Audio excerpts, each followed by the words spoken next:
Bien, buenos días. Agradecer la asistencia a esta jornada sobre normativa y soluciones cerámicas para edificios energéticamente eficientes y sostenibles, aquí en la Escuela Técnica Superior de Ingeniería de Edificación, en la Universidad Politécnica de Valencia, desde nuestra maravillosa aula magna. Bienvenidos a todos los presentes y bienvenidos también a todos aquellos que nos están siguiendo en directo a través de streaming en toda España. Bien, ¿cuál es el objetivo de esta jornada? El objetivo de esta jornada es tocar puntos muy candentes y muy actuales, como es la nueva normativa de productos de arcilla cocida utilizados en la construcción, donde hay un pequeño cambio, pero es un cambio interesante que nos obliga, sobre todo a los que estamos estudiando, o los que estáis estudiando en la universidad, os obliga a estar al día, y también a los que ya están egresados o futuros egresados, que están cursando cuarto curso o trabajo final de grado, pues tienen la obligación, o tenéis la obligación de estar al día. Y por lo tanto, esto es una posibilidad que nos facilita Hispalit. Hispalit, tenemos la suerte de que tenemos a dos técnicos de la Asociación Española de Fabricantes de Productos Cerámicos, Hispalit, que han venido desde Madrid para ponernos al día sobre esa normativa de productos de arcilla, de productos de arcilla cocida, y también nos van a hablar, en el primer lugar nos hablará lo que es del Departamento Técnico de Hispalit, la señora Elena Gracia, y luego durará aproximadamente media hora, y luego, sin solución de continuidad, es decir, no vamos a parar, continuará José Luis Valenciano, que es arquitecto asesor de Hispalit, que nos hablará del sistema fachadas estructura, y también nos hablará como última conferencia sobre la implantación de la tecnología BIM en el sector cerámico. Bien, como pueden comprobar, todas estas tres conferencias son de un tema muy actual, muy candente y, por lo tanto, muy interesante. Yo no quiero ocupar más tiempo porque vamos con el tiempo justo y ya les dejo con ellos. Nada más que agradecerles el haber podido asistir. Muchas gracias. Gracias a vosotros. Buenos días a todos. Mi nombre es Elena Gracia y trabajo en el Departamento Técnico de Hispalit. Me encargo de la parte de normativa y llevo la secretaría del Comité Técnico de Normalización CTN 136, que es el comité que lleva todas las normas de productos cerámicos. Me toca hablar de la primera parte, que es la normativa, y bueno, es un tema que es árido, pero también quería decir que es muy importante porque es el que nos va a dar la posibilidad de tener un lenguaje común. Para vosotros, que sois nuestros futuros clientes, evidentemente las obras que vais a hacer van a tener que tener unos requisitos, y para cumplir esos requisitos necesitáis que los materiales de construcción cumplan unas prestaciones. Entonces, la normativa nos va a permitir que vosotros os pidáis unas prestaciones de unos productos y nosotros os podamos asegurar esas prestaciones de los productos.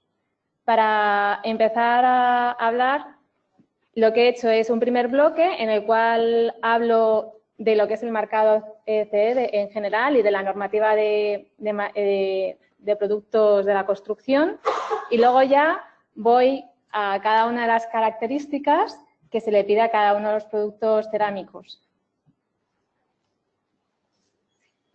Para empezar a hablar de la normativa hay que hablar del Reglamento de Productos de la Construcción. El reglamento entró en vigor el 1 de julio del 2013 y sustituye a la directiva. Como el nombre indica, es un reglamento y por lo tanto es de aplicación directa en las legislaciones de los Estados miembros. Quiere decirse que no necesita de una transposición así como se hace con una directiva. El reglamento lo que hace es asegurar el libre comercio de los productos de la construcción en la Unión Europea. Y entonces lo que va a hacer es crear un lenguaje en el cual se puedan expresar las prestaciones de los productos y fijar y establecer cómo se debe fijar el marcado CE. Cuando digo que se crea un lenguaje armonizado, lo que quiere decir es que, por ejemplo, si en España decimos que un ladrillo tiene 10 newtons partido por milímetro cuadrado, va a significar lo mismo en Francia y en Italia. O sea, vamos a tener el mismo ensayo, lo cual es muy importante para que un producto pueda viajar y se pueda vender de un país a otro en la Unión Europea. El reglamento establece un documento que es la declaración de prestaciones. Entonces, todo producto que esté cubierto por una norma armonizada, el fabricante está obligado a emitir una declaración de prestaciones. En esta declaración de prestaciones, lo que va a hacer el fabricante es establecer las prestaciones del producto conforme a las características que establece la norma armonizada. Con lo cual, lo que está haciendo el fabricante es hacerse responsable de las prestaciones que está declarando. La declaración de prestaciones, el fabricante tiene la obligación de entregársela a su cliente. Ya sea, si el cliente lo pide en formato papel, se lo va a tener que enviar en formato papel, está obligado, pero también puede utilizar un correo electrónico o incluso puede colgarla en su página web. Evidentemente, la declaración de prestaciones tiene que estar en la lengua del Estado miembro en el que se ponga el producto en el mercado. Bien, vamos a ver qué productos cerámicos tienen norma armonizada y, por lo tanto, los fabricantes están obligados a emitir esa declaración de prestaciones. Pues tenemos en el primer lugar, veis la 771 parte 1, que son los ladrillos y bloques cerámicos, la 1304, que es la de tejas, la 1344, que es la de adoquines, y la 15037 parte 3, que es la de bovedillas. Lo que en la pantalla está pequeño, pero bueno, ahora os lo comento, es para que vierais, porque lo que he hecho es copiar lo que aparece en el Diario Oficial de la Unión Europea. ¿Por qué? Porque una norma europea, una norma armonizada, no entra en vigor hasta que no está publicada en el Diario Oficial de la Unión Europea. Así veis cómo se publican. Y como veis, la norma va acompañada de dos fechas. Una fecha inicial, que es la que indica cuándo el fabricante puede empezar a realizar el marcado CE y a emitir esa declaración de prestaciones, y una fecha final del periodo de coexistencia, que es a partir de esa fecha, todo producto que se ponga en el mercado tiene que tener el marcado CE, ¿vale? Y luego también os reseño la columna que... A ver si... mira, esta columna de aquí, que como veis, lo que hace es establecer las normas a las que están anuladas. ¿Por qué os la reseño? Bueno, como veis, son las normas que son anteriores a las que se publican. Para que vierais, sobre todo, que las normas están vivas. Es decir, no se publica una norma y ya está, sino que cada 5 años a los comités espejos de los Estados miembros nos llega un voto y entonces tú tienes que decir si estás conforme con la norma y entonces quieres que siga, o si quieres, por el contrario, quieres revisarla y entonces dices en qué puntos quieres revisarlas. Si hay una mayoría de Estados miembros que quiere revisarla, la norma se va a revisar y luego será publicada en el BOE. Bueno, en el Diario Oficial de la Unión Europea y luego en el BOE. ¿Qué puede pasar? Por ejemplo, os cuento una cosa que ha pasado. Pues que tenemos, por ejemplo, la norma de Texas, que veis aquí que es del año 2005, pues hay una, creo que es del año 2013, que es posterior. La revisamos, la aprobamos en el Comité Europeo de Normalización, pero no salió publicada en el DOE. ¿Y entonces eso qué pasa? Que los fabricantes tienen que seguir haciendo la declaración de prestaciones conforme el marcado CE, conforme la norma que está publicada. No puedes hacerlo conforme a una norma, aunque esté aprobada, posterior. ¿Por qué? Porque no está publicada en el DOE. Hasta que no está publicada en el DOE, la comisión no da, digamos, su beneplácito para que lo hagas de esta manera. Vamos para acá. ¿Qué es lo que tiene que tener una declaración de prestaciones? ¿Qué es lo que le vais a pedir? Aquí os he puesto un ejemplo de lo que sería una declaración de prestaciones de un ladrillo o un bloque. Tenéis que tener primero vamos a ir, si lo veis, que es el número de la declaración de prestaciones, que es un código que se utiliza, de forma que luego también está en el marcado CE y así podréis ver que se corresponde. Tenéis que poner el código de identificación única del producto tipo, que esto es el nombre comercial por el que se conozca el producto. Pues Gero del 7 o como lo tenga el fabricante en su catálogo. Los usos previstos, este uso previsto tiene que estar definido en la norma armonizada, en el anexo ZA en concreto. Y entonces tenemos, para el caso, por ejemplo, de la 771 parte 1, que es la de ladrillos y bloques, pieza U para fábrica de albañilería no protegida. Como sabéis, la 771 parte 1 establece dos usos.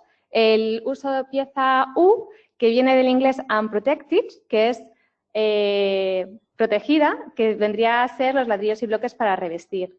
El otro uso que hay son piezas... perdona, porque unprotected es ladrillo visto. ¿Vale? Y luego están las piezas P, que son protected, ¿vale? Que son las piezas revestidas. Ya la he armado. Un segundo.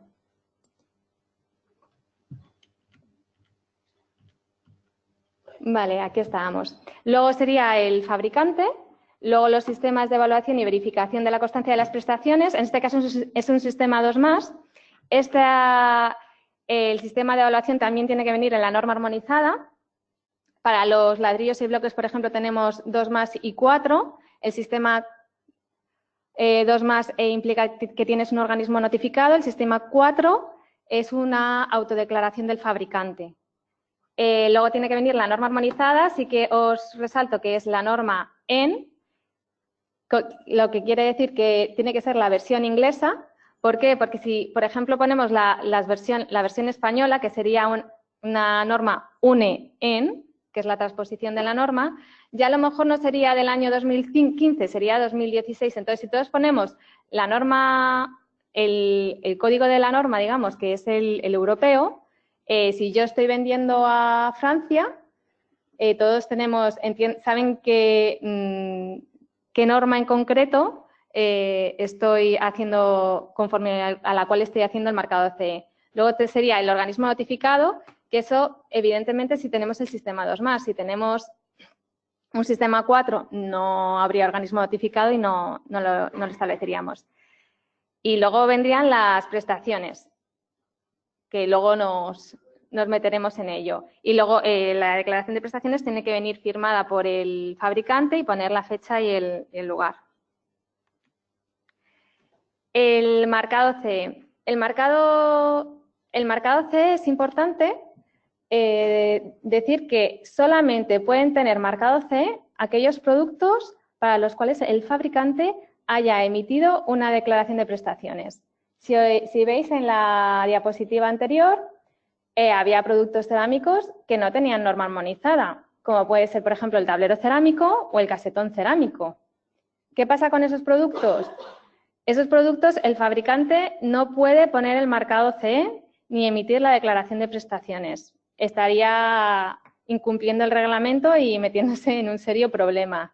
Lo comento porque es habitual recibir preguntas que nos piden el marcado CE de estos productos. Estos productos pueden tener una ficha en las cuales se hagan referencia a las prestaciones de los productos, pero conforme a normas españolas, no europeas.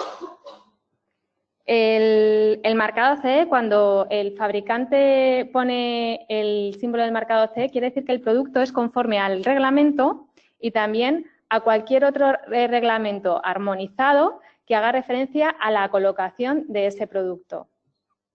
El marcado CE es la única certificación que asegura que se está cumpliendo que el producto es conforme a la norma armonizada. Si veis hay otras certificaciones en el mercado que no son obligatorias, son voluntarias, que seguro ya conocéis, como la marca N aquí en España, de AENOR, o la marca AFNOR de Francia, la marca NF. Estas certificaciones no aseguran el cumplimiento de la norma armonizada, solamente el marcado C. Esto es importante reseñarla. El marcado C tiene que ir o bien en el producto o en el envase, o puede ir acompañando a la documentación, o puede ir en la documentación que acompaña el producto. Que en el caso de los materiales cerámicos, evidentemente, el marcado C, ahora veremos la extensión, no puede ir en el ladrillo, es muy pequeño. Entonces, ¿qué se hace? O bien viene en el palé, o lo más habitual es que vaya en los documentos, en los albaranes, en los documentos que acompañan el producto. Pero tiene que ser entregado con cada entrega, es importante. Evidentemente, el marcado C tiene que ir en el idioma en el que se vaya a poner el producto en el mercado. ¿Qué es lo que tiene el marcado C? ¿Qué es lo que tiene que llevar? Tiene que tener el símbolo del marcado C, aquí, ahí, el organismo notificado, en caso de que lo tuviera, si va por un sistema 4, ya hemos visto que no tendría que tenerlo, el fabricante. Estos son los dos últimos dígitos en el cual se empieza a hacer el marcado C en el producto, el número de la declaración de prestaciones para que se pueda establecer una relación directa, la norma armonizada, ya hemos visto que en inglés, el producto, y luego aquí os he puesto un ejemplo para que vierais la declaración de prestaciones. Normalmente pues puedes hacerlo como hemos visto en la declaración de prestaciones, un listado, o la 771 parte 1 te da opción a hacer una codificación y te explica cómo hay que hacer esta codificación. No me voy a meter ahora porque entonces ya le quito todo el tiempo a José Luis, pero este CL vendría de clay, de arcilla, la P vendría de protected, de pieza protegida no vista, este sería categoría 1, el 10,3 sería, por ejemplo, la resistencia a compresión, bueno, 850 sería la densidad aparente, luego tendríamos las dimensiones y más cosas que cada posición tiene, cada característica tiene su posición y se explica en la 771 parte 1 y es una manera de simplificar, digamos, el marcado C, que tiene que acompañar cada vez que tú vendas el producto, cada vez que tú entregues tu producto. Y ya pasamos a la parte de las características. Vale. Antes de meterme a decir cada una de las características una por una, sí que quería pararme un poco y que viéramos de dónde vienen esas características que nos vienen dadas ya en la norma armonizada. Bien, ¿cómo se hace una norma armonizada? Lo que hace es, se hace por el Comité Europeo de Normalización y entonces lo que hacen es dar respuesta a un mandato de CEN, entonces, de la comisión. Entonces, lo que hace la comisión es hacer ese mandato en base a los requisitos básicos de las obras de construcción, que no os los voy a decir porque seguramente ya lo sabéis, los tenéis puestos ahí en la transparencia, pero sí que quiero resaltaros dos. Uno que es higiene, salud y medio ambiente. ¿Por qué os lo quiero resaltar? Hay una característica que es la de sustancias peligrosas, que todavía no se está declarando porque no están los métodos de ensayo disponibles, pero que no me extrañaría que en un futuro sí que la empezáramos a ver y a declarar. En España por ahora no hay legislación, sí que hay en Alemania, por ejemplo, y en Holanda, y bueno, yo creo que en España más tarde, más temprano, seguro que vendrá.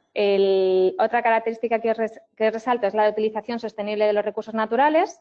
Ya se han elaborado mandatos para que den respuesta a los mismos y en el Comité Europeo de Normalización, y lo que os lo resalto es porque vamos a ver indicadores de sostenibilidad ya en la declaración de prestaciones y en el marcado CE. O sea, vamos a ver ya indicadores de cambio climático, ese CO2 de kilogramos equivalente que seguro que lo conocéis ya, acidificación, eutrofización y demás.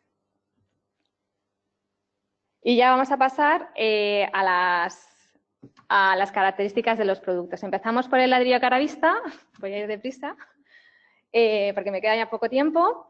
Vemos que primero son aspectos se le piden características de aspecto y estructura, dimensiones, tolerancias dimensionales y planicidad y paralelismo de las caras. Sí deciros que la planicidad y el paralelismo de las caras se pide si, la norma te establece que hay que declararlo si va a conjunta fina de mortero. ¿Qué pasa? En España, por ejemplo, hay tradición de declarar la planicidad de las caras y entonces los ladrillos caravistas lo siguen declarando. Pero, por ejemplo, el paralelismo de las caras de apoyo, la ortogonalidad, los fabricantes no suelen declararlo porque no se lo están demandando del mercado.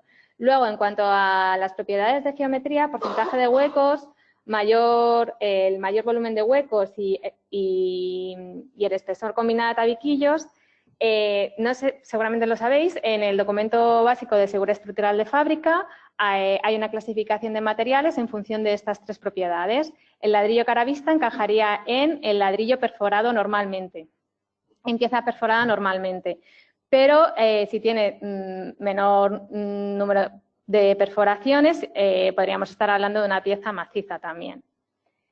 Luego también se declara la masa sería el valor mínimo, la resistencia a compresión normalizada, característica, que en el caso del ladrillo caravista ya sabéis que si es un ladrillo clinker tiene que ser mayor de 90 newtons parte por milímetro cuadrado. La absorción de agua, lo mismo para el clinker, se pide que sea menor o igual a 6%. La absorción en piezas empleadas como barreras de anticapilaridad no se suele declarar porque no se da ese uso al ladrillo caravista. La durabilidad, sí comentaros que ya está aprobado un método de ensayo nuevo, que es la 772 parte 22. Y bueno, luego tenemos pues eflorescencia, contenido de sales solubles activas, succión, desconchados, la densidad, la coloración, las propiedades térmicas, que suele ser un valor tabulado, la reacción al fuego. Ya sabéis que todos los materiales cerámicos tienen un porcentaje de materia orgánica menor al 1%, ya que están cocidos en hornos a temperaturas de 1000 grados centígrados, entonces es casi como imposible que ahí haya materia orgánica.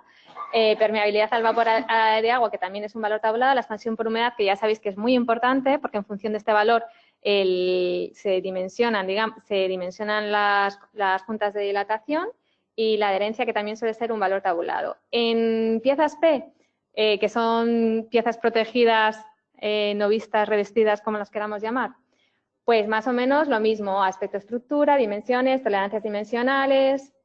En cuanto a los parámetros de geometría y forma, pues aquí las piezas, por ejemplo, un bloque o un ladrillo no visto va a ser una pieza aligerada. Y luego la pieza hueca pues va a ser pues, el ladrillo hueco doble o el sencillo, demás. Va a encajar en ese tipo de piezas. Se le pide la masa. Es importante aquí, bueno, la succión, la masa. Si veis, se declara la densidad por una parte y la masa por otra. Y seguramente pues os preguntaréis, qué raro, ¿no? Porque si tenemos las dimensiones y tenemos la densidad, pues entonces tenemos la masa. Bueno, aquí lo que hace el fabricante es declarar la masa mínima, mientras que las densidades tienen unas tolerancias. Normalmente suele ser de 1, que es un 10% para arriba o para abajo. Pero, sin embargo, la masa es una característica que cada vez va teniendo más valor en el mercado, porque en función de la masa se sacan las características acústicas, ¿no? de lo que es la prestación. Y las propiedades térmicas, aquí también me tengo que parar, porque generalmente se da con un valor tabulado que establece el catálogo de soluciones constructivas del Código Técnico de la Edificación. Pero hay materiales, como por ejemplo puede ser un bloque de termoarcilla 29, en donde las prestaciones térmicas ya empiezan a ser importantes. Entonces, lo que están haciendo los fabricantes es elaborar por método de elementos finitos, unos informes, en los cuales os dan ya la resistencia térmica que tiene o la transmitancia térmica que tiene ese muro. Tejas, las tejas pues se declaran las características, la longitud, la anchura, la uniformidad de perfiles, que es en las tejas curvas, la diferencia que hay entre la boca ancha y la boca estrecha, ¿vale? Entonces tiene que ser más o menos la misma en todas. Impermeabilidad, que hay 2 métodos de ensayo, en cada uno de ellos se establece la categoría 1 y la categoría 2. La categoría 2 es importante porque si te está declarando ese fabricante, te está diciendo que pongas una lámina impermeable debajo de la teja.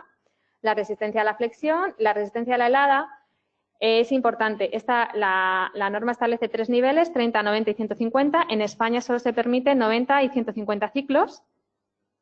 Reacción al fuego, que ya os he dicho que es A1, y comportamiento frente al fuego, que cumple sin necesidad de ensayo. En los adoquines, pues lo mismo, dimensiones, tolerancias, resistencia al hielo-deshielo, carga de rotura transversal, resistencia a la abrasión, resistencia al deslizamiento de derrape. Importante, esta característica la cumplen los adoquines sin necesidad de ensayo. Así se estipula en un documento de apoyo del documento básico de seguridad de uso y accesibilidad. Normalmente los fabricantes sí que tienen realizado el ensayo del péndulo y por lo menos tienen un ensayo tipo para mayor tranquilidad de sus clientes.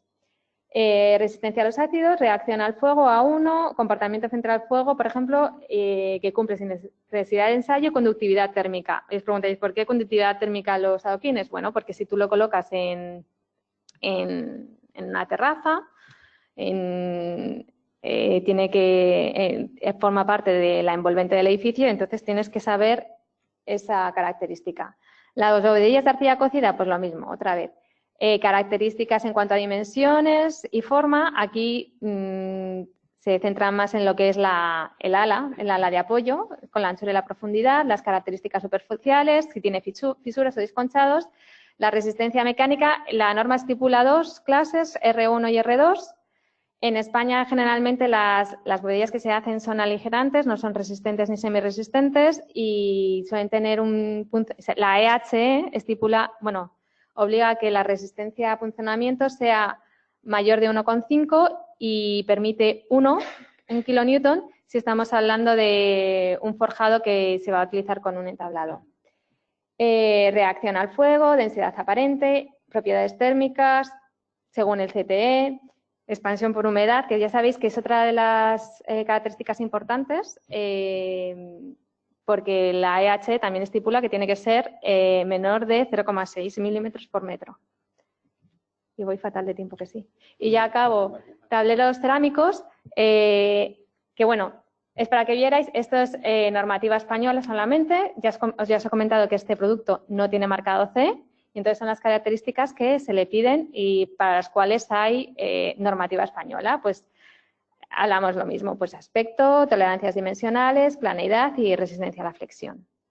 Y bueno, ya he terminado mi parte, espero no haberos aburrido mucho con la normativa y espero que no solo de los materiales cerámicos, sino de todos los materiales que se utilizan en la construcción. Yo sé que os volvéis locos porque son un montón de materiales.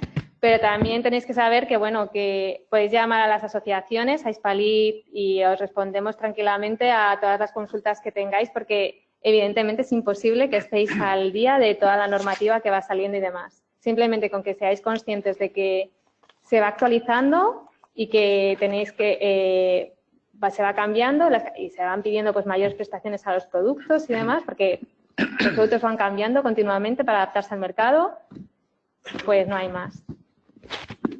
Pues muchas gracias a todos y ya doy paso a José Luis antes de que se nos vayan los estudiantes que tienen ahora clase para que por lo menos puedan asistir al inicio. Sí, es verdad, había se han comentado con una parte de vosotros, pues nada, es el momento. Vamos, nos echamos, aquí podéis quedaros lo que queráis, pero nos han dicho que tenéis que hacer un trasvase de aula y tal, pues es el momento idóneo, así, en el tiempo que Elena me pasa los trastos. Muchas gracias. De tiempo fenomenal. No, ha sido de tiempo fenomenal, tú tranquila. ¿Está? Según lo previsto. Sí, vamos a ver.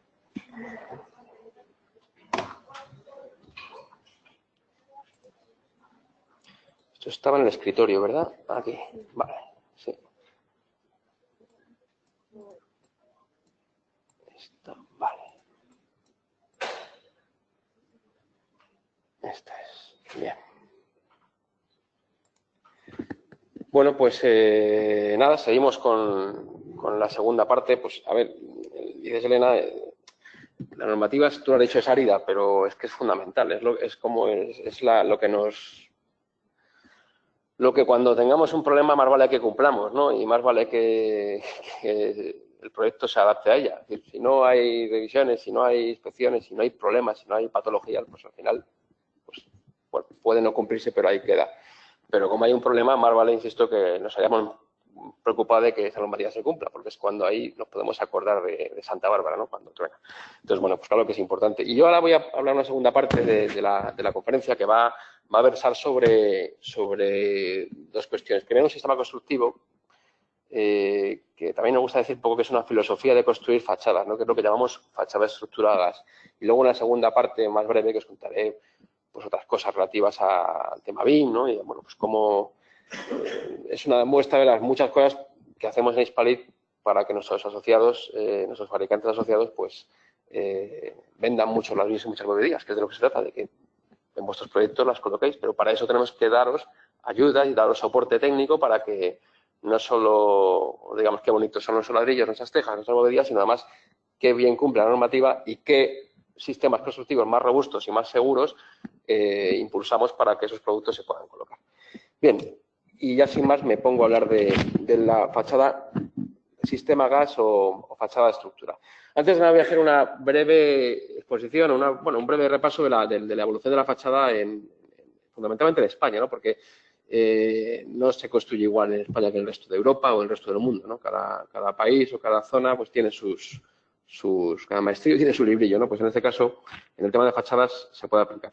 Digamos que en España, fundamentalmente, o a lo mejor el sur de Europa, surgió la fachada confinada, también en los países latinoamericanos, surgió la fachada confinada, pero previamente a la fachada confinada teníamos unas fachadas que no lo eran, que eran de gran masa, es decir, partíamos de espesores importantes, porque antiguamente los muros, además de tener función de elemento de cerramiento, pues también tenían función de ser muro portante en tanto en cuanto soportaban las cargas de los forjados y eran muro de carga, ¿no? Ya digo que apareció la fachada confinada pues porque aparecieron las estructuras porticadas. En cuanto a las estructuras porticadas, liberaron a la fachada de la obligatoriedad de ser un elemento portante, es decir, solo tenía que encargarse de soportar su propio peso, pero no un peso añadido de la estructura, pues esa piel adelgazó y se convirtió pues en lo que llamamos la fachada tradicional, convencional o, como digo, fachada confinada.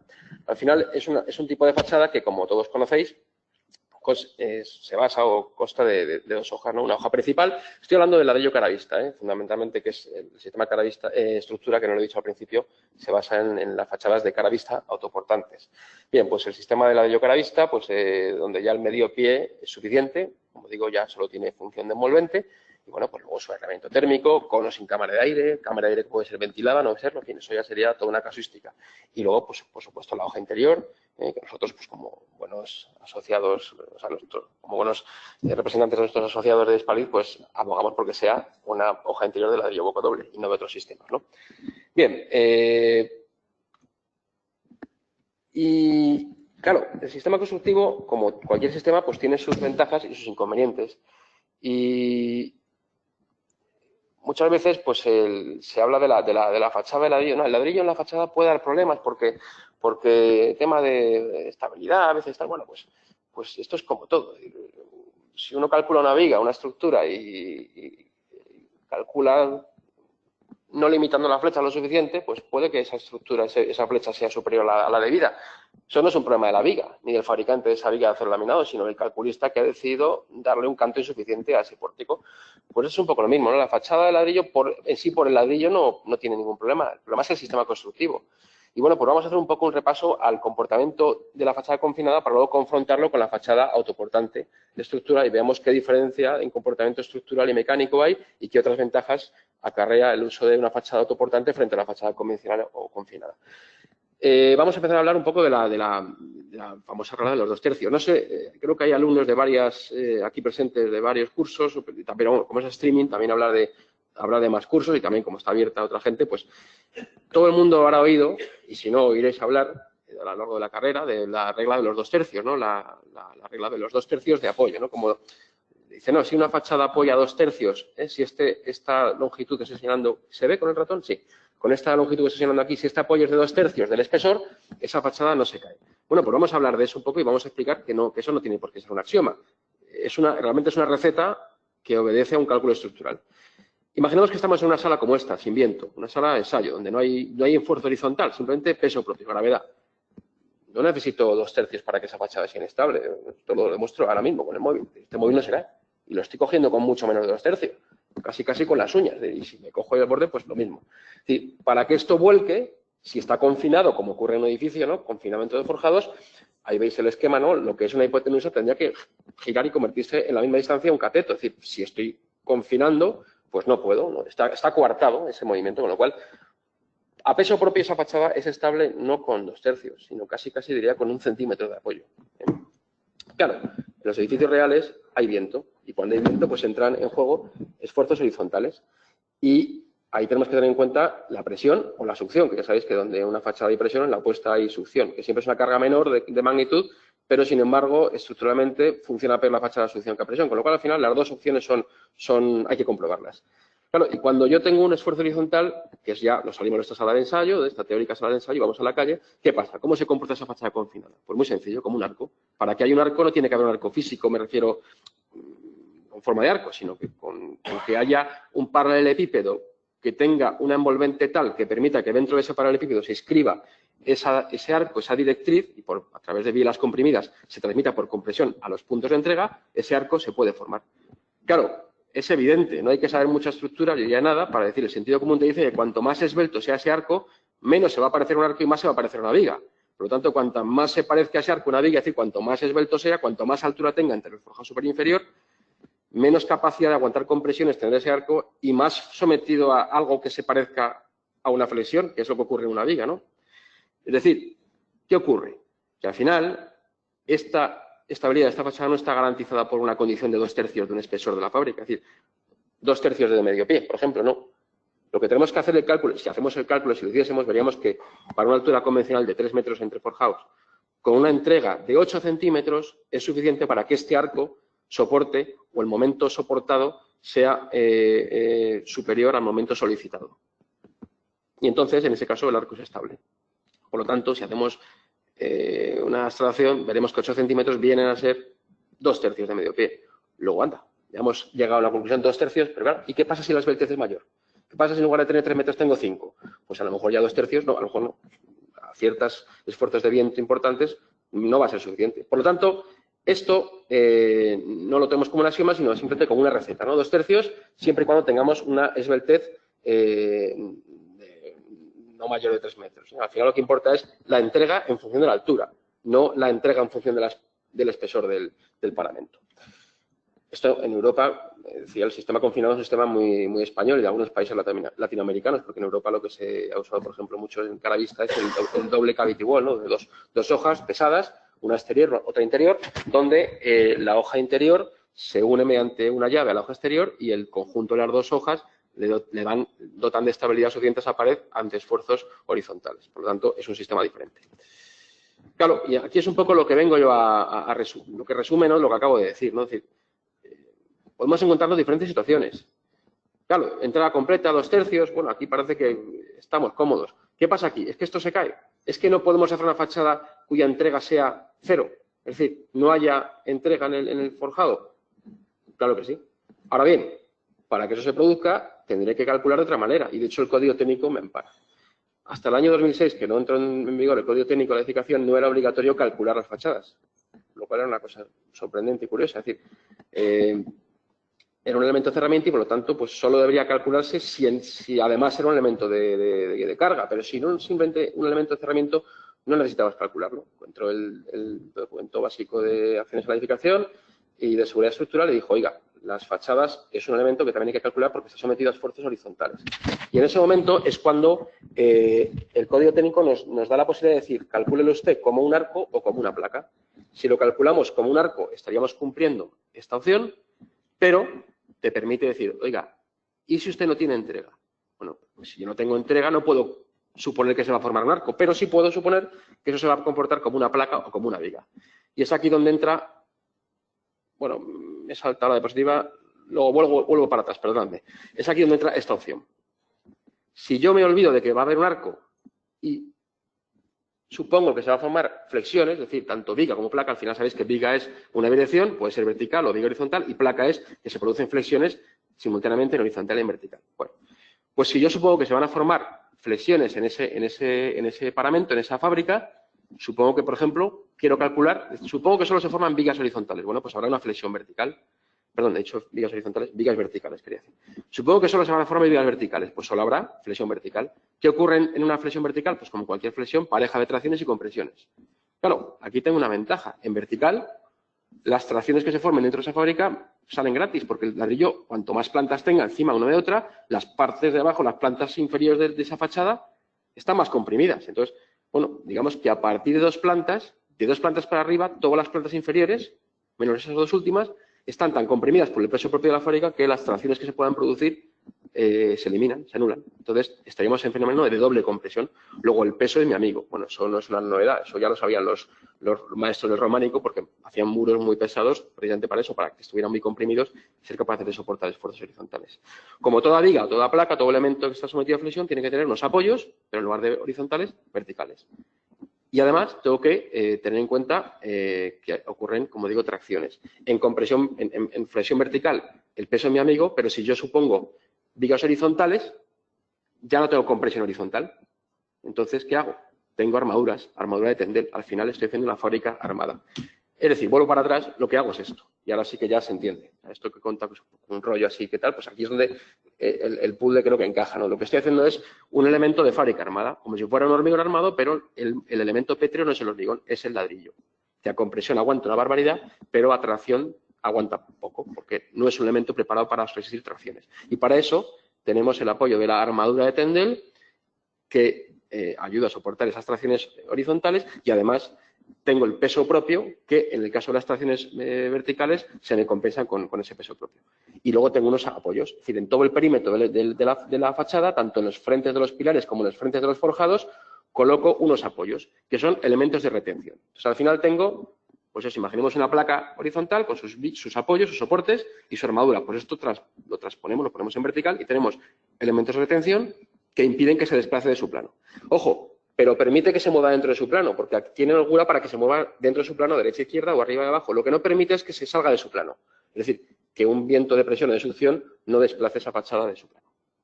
Eso, además, esa diferencia de movimiento entre estructura y fachada es una gran ventaja de cara a evitar patologías de fisuraciones, etcétera, ¿no? Dilataciones, etcétera.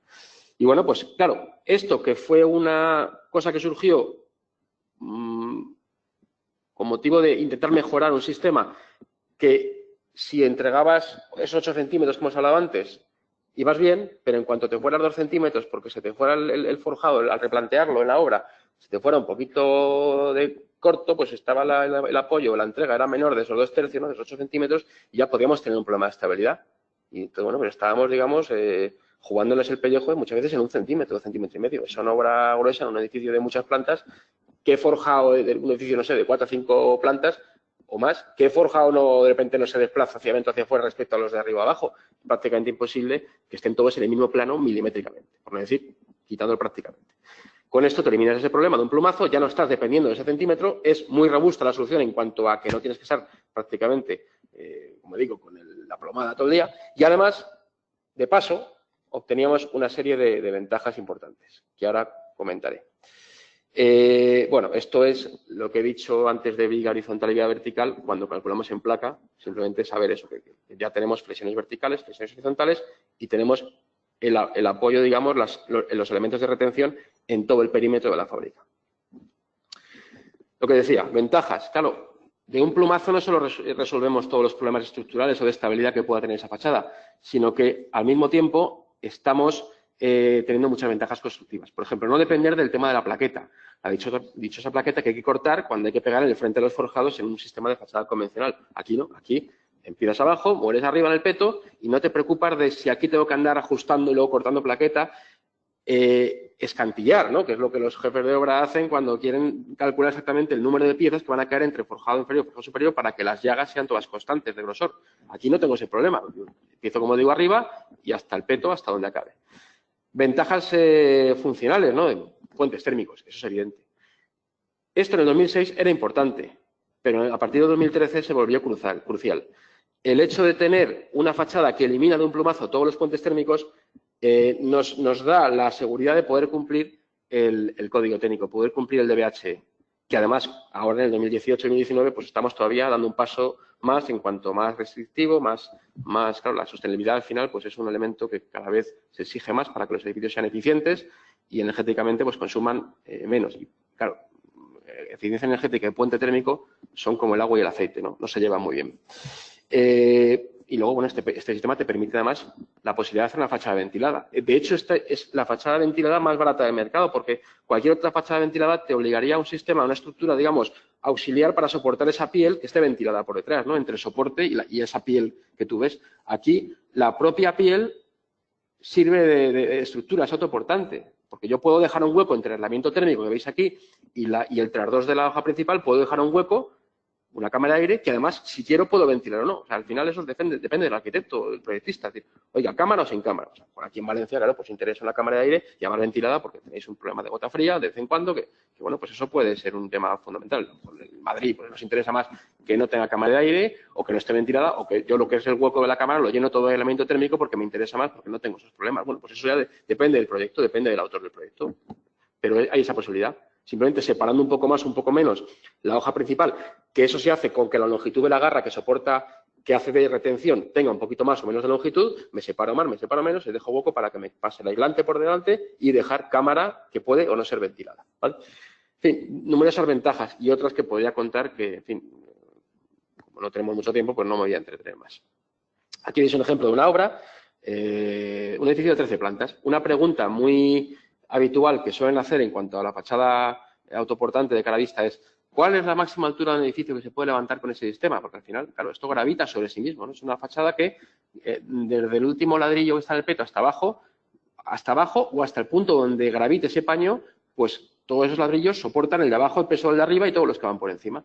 Bueno, pues de una sola pieza, edificios construidos con el sistema hay de hasta 10 plantas. Este, por ejemplo, tiene 13. Lo que pasa es que en este no se ve, si se ve muy bien en la foto, si no, lo señalo aquí con el cursor, se ve aquí, bueno, se intuye, a ver si la veo yo, tampoco te creas que se ve muy bien aquí. Aquí, mira, a esta altura hay una junta donde no hay contacto. Aquí, digamos que de esta línea, de esta junta hacia arriba, es un paño que trabaja toda compresión y en ese punto hay una junta donde no hay un elemento rígido, porque si hubiera mortero, yo puedo calcular y prever que eso va a ser un punto donde se interrumpe la carga, pero si hay mortero hay contacto y por lo tanto la realidad sería otra, iría hasta cimentación. Luego, como me interesa que no sea así, porque lo he calculado así, pues he calculado que este forjado de esta planta tiene que soportar todo el peso de la fachada que está por encima, estas 6 plantas más casetón, es decir, 7 plantas, claro, porque al final tú tienes que calcular para el punto más desfavorable, que es donde está el casetón, por lo tanto son 7 plantas en ese punto, y de ahí para abajo otras 7 plantas. ¿Hasta dónde? Pues en este caso, este edificio, la mayor parte era cimentación, pero había un tramo que va en... Hay un tramo por aquí, por ejemplo, este que estoy señalando, que es una zona donde hay un soportal y tiene que soportar la carga que le viene encima. Es decir, bueno, pues tú tienes que dimensionar. Al final eso se hace echando números. Fijaos que esto puede parecer mucho, pero si echas unos cálculos así por encima, te das cuenta cuando... O sea, bajas al barro y dices, bueno, ¿cuántos kilonewton transmito yo por metro lineal una fachada de 4 plantas? Pues te das cuenta de que es la carga equivalente a la que transmitiría un forjado convencional de luces entre soportes de 5 metros, 5 metros y medio, más o menos, con un forjado convencional, como digo, los metros traducidos, o sea, kilonewton traducido a kilonewton metro lineal sería la carga que se transmite a una viga de borde de ese forjado. O sea, son cargas muy convencionales, no son cargas desorbitadas. Muchas veces la propia viga plana del edificio que tengas en el borde, pues armas un poco más ese zuncho, esa viga plana de borde y te soporta. Oye, que va un poco más solicitado, pues a lo mejor tienes que hacer una viga de canto, pero bueno, no es lo habitual. O, como en este caso, interrumpo en varios paquetes de cargas, ¿no? 7 plantas, interrumpo y otras 7 plantas. Lo que es importante es que si haces eso, como digo, desconectes. Este sistema, que no lo he dicho, pero lo digo ahora, tiene un DAO. Y ese sistema que se llama estructura, también oiréis que se llama sistema gas. Estructura, digamos, es la marca comercial que hemos creado en Hispalit para promocionar este tipo de fachadas, ¿no? Fachada autoportante de ladrillo cara vista. Pero como habéis visto, durante la exposición mía he ido contando que sea anclaje de retención, que es armadura de tendel. Todo esto lleva una ciencia, un cálculo estructural, una sabiduría y, bueno, pues gente que ha pensado este sistema y de hecho lo ha patentado. Esa gente no es otra que Hydrol. Hydrol es una empresa española que es la que ha creado este sistema, que ellos lo llaman sistema gas. Yo hablaré de fachada estructura, fachada gas, estoy hablando en esencia de lo mismo, ¿vale? Bueno, pues como digo, este sistema gas, en el cual se basan las fachadas autoportantes de radio cara vista, las fachadas estructura, es un sistema que tiene su DAO. Para el que no lo conozca, DAO son las siglas de documento de adecuación al uso. Es como lo emite el ITEC, que también existe otro documento similar, equivalente, que es el DIT, documento de idoneidad técnica, que lo emite el Instituto Baró Torroja. Al final son documentos que garantizan al proyectista que coloca en su obra este sistema que un organismo, una entidad dependiente de la administración, bien sea el ITEC o bien sea el Torroja, lo ha validado y le ha dado su visto bueno y ha comprobado que en este caso este documento es adecuado para el uso al cual se le va a dar en obra, ¿no? Y claro, pues como elemento que tiene su DAO, pues define una serie de puntos singulares, ¿no? En este caso, importante, he dicho antes que la fachada gravita sobre sí misma. Cuando digo que gravita sobre sí misma, digo eso, que gravita, no que levita. Es decir, no está flotando. Esta fachada tiene que depositar la carga en algún punto. Puede ser en cimentación, como es el caso de la izquierda. Esto podría ser perfectamente la viga de coronación de un muro de contención de un sótano. Y ahí donde acaba el muro de contención, tal, pues un rebaje y de ahí subes para arriba con tu fachada autoportante. Pero también podría ser un soportal. Hemos visto antes un edificio en el que había una parte de las plantas que descargaban en un soportal. En ese caso, es el forjado el que debe ser capaz de soportar esa carga. Y aquí es más importante, fijaos, más que la resistencia, más que agotar el estado límite último, es decir, la resistencia material, el estado límite de servicios. Es más importante limitar la flecha que la resistencia. Claro, porque si yo no limito la flecha, si tú coges un libro y lo pones así en plano, o una hoja, es igual, una hojita la pones en plano y esto, bueno, flecta lo que quiera. Lo pones así, intenta doblarlo así. Ya no flecta en este plano. Es decir, con la fachada es un poco lo mismo, es un elemento infinitamente rígido. Si yo deposito esa carga sobre un elemento que es un forjado, una viga de borde, que es superficial o lineal y que tiene capacidad de flectar, tengo que tener mucho cuidado con que esa flexión sea muy controlada. ¿Cuánto? La luz partido por 1000. Es el límite en el cual se permite para que esa carga, que no cumple esa flecha, bueno, pues arma más esa viga o dale más canto. Dale capacidad de soportar más esfuerzo, perdón, más flecha, o de limitar la flecha. Y una cosa muy importante, cuando hablo de fachada autoportante, ¿no? La carga, digamos, va hasta donde sea, cimentación o al forjar planta primera. Bueno, y yo aquí hago un inciso, ¿no? Como si eso no ocurriese antes, ¿no? Como si eso no tuviésemos que haberlo tenido en cuenta en un edificio de fachada convencional.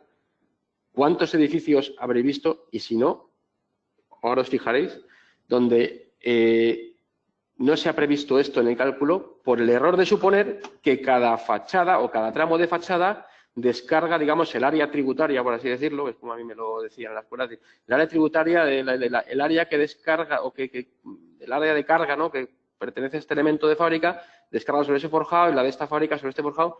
Bueno, pues el código técnico, no es que lo diga yo, ni lo dice Hispalit, lo dice el código técnico, ¿no?, que dice, está extraído del documento básico de seguridad estructural, acciones a la edificación. Dice que en los elementos de fábrica donde haya continuidad, es decir, donde haya ladrillo, hormigón, mortero, ladrillo, aquí abajo, mortero, hormigón, mortero, ladrillo, es decir, hay continuidad. Si hay continuidad, se deberá considerar del lado de la seguridad que todo el elemento de fábrica gravita sobre sí mismo.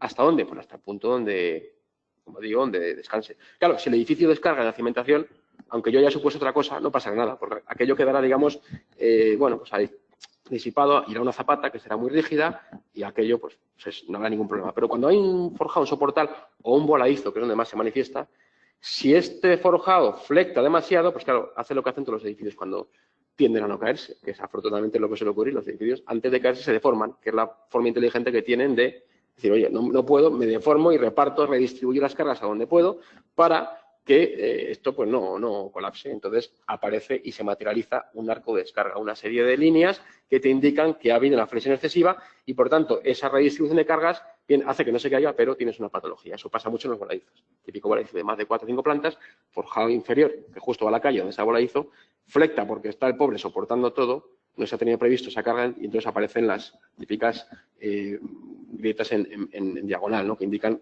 esa flexión. Bueno, pues como digo, es una cosa que no es nueva, no es una cosa que tengamos que tener en cuenta en la fábrica autoportante, sino en la fábrica convencional también. En este lado pues se habla de elementos de retención, de a qué distancia debemos colocar aproximadamente, aunque luego habrá un cálculo que te lo indique exactamente a qué distancia horizontal o vertical es necesario colocar esos anclajes, los refuerzos de las esquinas. Geidrol te da unos planos de obra donde te dice exactamente lo que tienes que colocar y bueno, pues te da exactamente los planos y además te hace unas visitas a obra porque ahora veréis que es muy fácil luego en este sistema revisarlo en obra. Ahora lo veréis. Antes de nada, comentar, bueno, sí, ya lo he dicho antes, ¿no? Si tú quieres más o menos espacio, tú puedes colocar incluso hasta 20 centímetros de cámara, ¿eh? Y puedes llenarlo de aislamiento o, como digo, parte de aislamiento, parte de cámara. Simplemente con una garra de más longitud. Fijaos qué importante es esto, ¿no? Es decir, a partir de 2013 los puentes térmicos prácticamente, salvo zonas climáticas muy concretas, hay que huir de ellos porque harían que no cumplieras el DBH. Y fijaos lo que pasa, te pueden pillar. Oiga, esto es como la autovía, vas a 120, bueno, pues si no hay un radar, pues no te pillan, pero fijaos que aquí sí nos pueden pillar si no lo cumplimos aún con el edificio terminado. Una termografía, tan fácil como esto. Estos son dos edificios en la misma ciudad de Madrid, el mismo día, a la misma hora. Termografía en un edificio con fachada convencional y fachada autoportante, estructura, fachada gas. Fijaos cómo aquí se marcan perfectamente los puentes térmicos de los frentes de pilares de fachada y los forjados, y aquí no. Por lo tanto, ojo con esto, la importancia que tiene esto. Acústicamente, aunque no me quiero extender mucho en ello, también la hemos estudiado. Esta fachada viene muy bien porque al no haber una unión rígida de hoja interior y hoja exterior, este forjado, al interrumpirse aquí, hace que esta unión rígida desaparezca y mejoramos en 3 decibelios el aislamiento de ruido exterior. Y también se ha estudiado la incidencia acústicamente de esta cámara, es decir, al no haber un forjado que continúe hasta el hoja exterior, qué ocurre con esa posible transmisión de ruido aéreo en vertical, incluso qué ocurre si no desconectamos en la zona de ventanas y unimos rígidamente en la zona del alféizar de la ventana con el vierteaguas, con ese alféizar. ¿Qué pasa si unimos la hoja exterior con el eje interior? Bueno, pues pasa que cumplimos el código técnico perfectamente y cumplimos los DNTA que exige el DBHR, el documento básico de protección frente al ruido. En cuanto a la ejecución, es muy sencilla. Es una ejecución que se puede hacer de dentro a fuera, de fuera a dentro. Al final, lo importante es que los frentes de los pilares de fachada y los frentes de los forjados estén bien aislados térmicamente. Si hago de fuera a dentro la fachada, previamente tengo que forrar esos pilares, esos frentes de forjado y esos pilares de fachada, forrarlos con un aislamiento térmico. Luego levantaría mi hoja de ladrillo cara vista, como veis aquí, y posteriormente pues colocaría mi aislamiento térmico, en este caso con cámara de aire, podría no haber tenido. Si tiene cámara de aire, pues el aislamiento térmico que coloquemos tendrá que ser un aislamiento rígido para que se pueda mantener de pie y generar esta cámara de aire. Y posteriormente pues harías tu hoja interior de ladrillo, por ejemplo, hueco de 7 con su revestimiento interior de yeso, de placa de yeso laminado adherido, como quieras, ya sabéis que se puede colocar se puede revestir el ladrillo con yeso o acoplarle una placa de yeso laminado, que también es una opción que ahora en Hispalit estamos impulsando mucho, aunque es otro tema en el que no me voy a meter hoy, pero es una opción de aprovechar lo mejor de ambos mundos, ¿no? Del yeso, perdón, de la cerámica y de la placa de yeso laminado. O también, como decía, se puede hacer de dentro a fuera. Antes era de fuera a dentro, ahora es de dentro a fuera. En este caso veis que primero hacemos la hoja interior en este caso, un ladrillo hueco doble de 7. Luego se ha proyectado una espuma de poliuretano, es decir, se ha dado un aislamiento térmico a todo el conjunto. Claro, con esa espuma tapas también o eliminas esos puentes térmicos y luego ejecutas tu hoja exterior de ladrillo cara vista. Decía antes que Hederol te hace una supervisión de obra de que el sistema se esté ejecutando bien, ¿no? Eso se puede hacer gracias a que el sistema es fácil de colocar y no tiene grandes complicaciones. Claro, los planos nunca tienen grietas, ni tienen humedades, ni tienen problemas, pero las obras pueden tenerlo. Cuanto más complicado, cuanto más complejo de ejecutarse un sistema, mayor probabilidad habrá de que un operario pues no lo haga bien. Bien sea porque vaya a destajo y el hacerlo tan complejo le suponga una pérdida de tiempo, por lo tanto pérdida de rendimiento, pérdida de dinero, al fin y al cabo, y bueno, o porque sea complicado hacerlo bien, al final, pues cuando las cosas son tan complicadas de hacer bien, pues se tienden a hacer menos bien. Eso en ese sistema no ocurre y para ello no ocurre, para que no ocurra, para ello Hederol ha ideado un sistema que, entre otras patentes, pues tiene, voy a contar 2 concretamente, que son muy interesantes, aunque podría contar hasta 7 que tiene este tipo de armadura. Una de ellas es los separadores. Claro, si tú colocas un separador, permites que la armadura se coloque en la fábrica antes de echar el mortero. Porque si no tuvieras esos separadores, tendrías primero que echar el mortero y luego la armadura. Porque si lo haces al revés, ¿qué pasa con el mortero que tiene que pasar por debajo de la armadura para que haya recubrimiento en todo el perímetro? No ocurriría, no habría ese recubrimiento. Y si no hay recubrimiento, no hay transmisión de esfuerzos. Claro, hacer una extracción, hormigón armado. El hormigón armado tiene armadura y hormigón. Claro, trabaja las tensiones de tracción, las lleva la armadura porque está recubierta el hormigón y se la transmite al hormigón porque hay esa adherencia.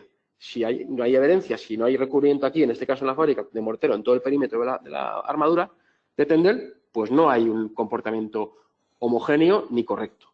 Por lo tanto, ese separador, esa tontería, entre comillas, de poner un separador, fíjate qué tontería, cosa más sencilla, pero bueno, había que ocurrirse a quien sea ponerlo, pues hace que tú puedas colocar antes tu armadura y luego sale el mortero. Claro, al colocar antes la armadura hay una segunda derivada que te permite ver lo que haces.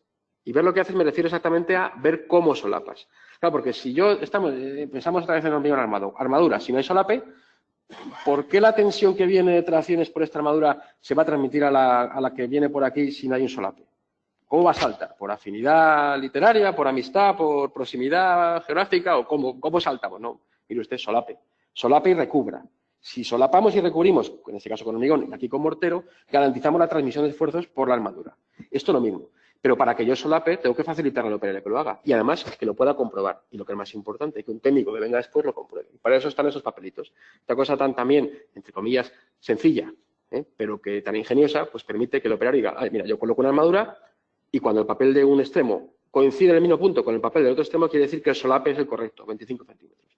Si yo, una vez terminado la fábrica, esos papeles que asoman no los veo en el mismo punto, el solape será insuficiente y yo, como director facultativo, que es lo que os interesa a vosotros, podré decir, no certifico esta unidad de obra porque no cumple lo que yo he prescrito en mi proyecto y puede tener un problema de estabilidad. Claro, cuando el operario se puede controlar y sabe que un tercero lo puede comprobar, se cuida muy mucho. Alguna vez me han dicho, pero seguro que hay algún operario que coge, quita el papelito y lo pega y tal. Digo, hombre, sí, podría hacerlo, pero cuando es tan fácil ponerlo bien, ¿para qué vas a hacer una cosa más complicada mal cuando es más fácil casi hacerlo bien? Entonces no tiene sentido, ¿no? Es decir, al final prima la sencillez. Bueno, en cuanto a los anclajes de retención, lo mismo. También es un sistema que tiene la posibilidad de que el operario se controle a sí mismo. De eso, por eso se llama sistema SAO, este y el anterior, sistema de autocontrol del operario. Porque permite que el operario diga, ¿he colocado este anclaje bien? Pues vamos a ver, si yo cuando tengo el anclaje colocado veo dos barras paralelas, querrá decir que este anclaje ha penetrado en los segundos 2/3 de la fábrica. Si yo veo esta parte inclinada, oblicua, en forma de curva, pues esto que se ve aquí en grande, ¿no? Si yo veo esta parte de aquí, que aquí abajo lo veis, querrá decir que el anclaje de retención no ha penetrado suficientemente dentro de la fábrica, por lo tanto, no será válido. Si eso ocurre en un punto no pasa nada, pero conviene que no sea más que un error puntual. Si es sistemático, evidentemente, es que habría que haber pedido a fábrica unas garras de más longitud. Bueno, pues si eso se detecta antes, que es lo suyo, dice, oye, me estoy dando cuenta al segundo o tercero que coloco que voy justo. Paro, pido un anclaje, una garra de más longitud y listo. Y bueno, para terminar con este bloque, comentaros que hay muchas obras hechas. Bueno, esto deberíamos actualizarlo. Llevamos mucho tiempo diciendo 300 obras. Estoy seguro que son muchas más. Yo un día voy a coger y voy a contarlas a ver si son, a ver cuántas son, pero bastante más de 300 obras.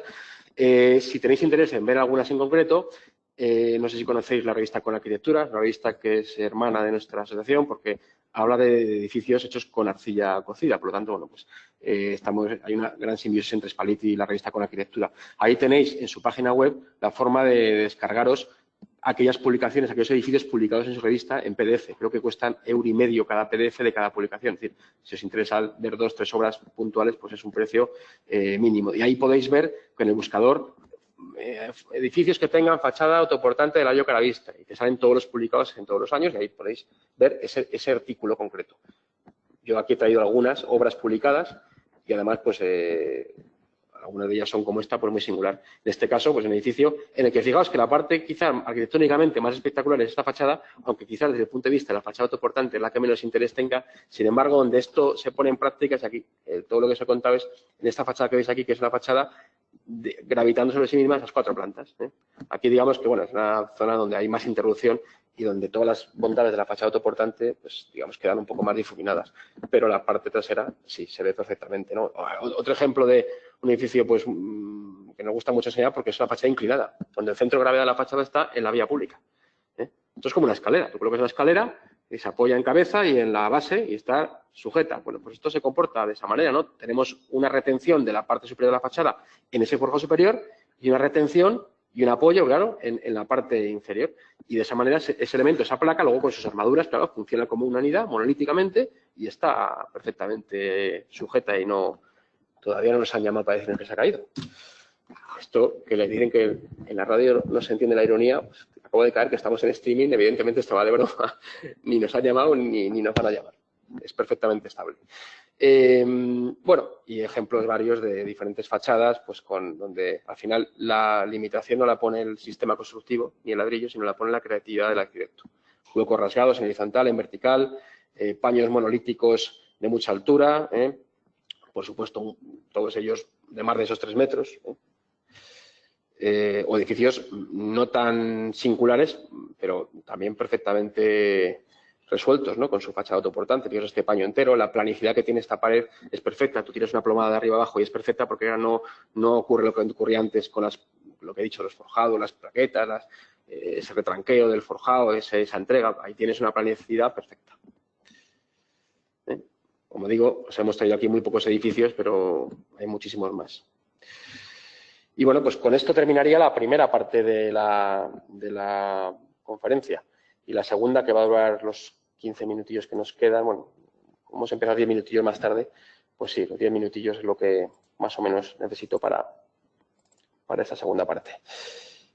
Que, a ver, ya arranca. Que, bueno, pues viene a contar un poco. Hay cosas que no voy a entretenerme mucho, simplemente comentar y, bueno, en general todo porque no hay mucho tiempo, pero bueno, queríamos dar fogonazos un poco de cosas importantes o cosas que hacemos en Hispalit y que creemos que son importantes. Bueno, esto ya lo he comentado, ¿no? El tema del ahorro energético, el DBH. En el 2013 ya hubo un cambio importante respecto al 2006, cambio muy importante, digo, repito, y en el 2018 a la 19, bueno, se ha retrasado un poco, ya estamos en ese periodo de cambio de normativa del DBH donde todavía ha habido una revisión mayor y una vuelta de tuerca al DBH del 2013. Al final, pues lo que se quiere potenciar es la calidad del edificio en el H1, es decir, la permeabilidad del aire, que sea la menor posible, es decir, los huecos y la parte ciega que tengan un buen comportamiento térmico, un buen comportamiento en cuanto a permeabilidad y estanqueidad. Se prima mucho el control solar de la envolvente. Es decir, eso es importante, no solo protegernos del sol que entra, sino también, por ejemplo, intentar que parte del sol no llegue a entrar, así no tengo que protegerme de él, ¿no? Por tanto, como digo, protecciones solares, es importante la orientación. En el proyecto, pues claro, cuanto mejor orientado esté tu edificio, mucho mejor o menos penalizado va a estar a la hora de cumplir el DBH, ¿no? Términos o conceptos como el coeficiente de transmitancia térmica global, que habla de parámetros o de conceptos como aislamiento, compacidad, etcétera. Y luego, bueno, pues el intentar hacer un equilibrio entre, oiga, está muy bien que usted ahorre o consuma poca energía, pero también está muy bien que de aquella energía que consuma, la mayor parte o la mayor parte posible sea renovable. Es decir, esto es como cuando tú haces un primer examen, un primer parcial, y sacas un 10, dices en el segundo me duermo y saco un 0. Y no, es que como en mi edificio toda la energía que consume es renovable, pues tengo un mal aislamiento, ¿no? Muy bien por la segunda parte, pero oye, intente usted estar mejor aislado, ¿no? Pues intenta sacar al menos una prueba en los exámenes para que te haga media, ¿eh? Sería la analogía, para que estamos en un foro muy propicio para estas cosas, que a todos nos ha pasado. Tema de Passive House, no es de obligado cumplimiento, pero también es una normativa, bueno, una corriente, unas exigencias térmicas que, aunque, como digo, no son de obligado cumplimiento, cada vez estamos, cada vez es más demandada por los técnicos, ¿no? El dar un paso más, decir, no, yo no solo cumplo el DBH, sino que además tengo el certificado Passive House.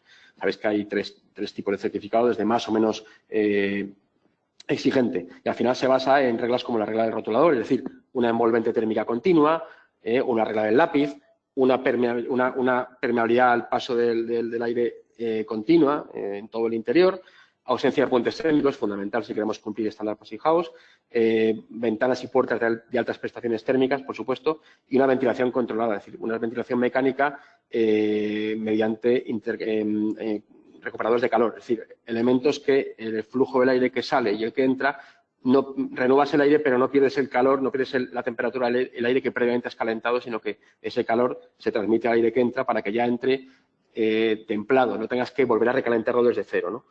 Bueno, al final, como digo, estos son normativas, tanto el DBH como el Passive House, que desde Hispalit pues estamos siempre muy por la labor de que nuestros sistemas pues lo cumplan, ¿no? Y de luego, tanto la fachada de estructura que ya he presentado, como los bloques termorcilla, la fachada microventilada o el sistema de Silencio Therapy, de los que no voy a hablar hoy, pero os invito a que en la página web de hispalit.es lo podéis ver.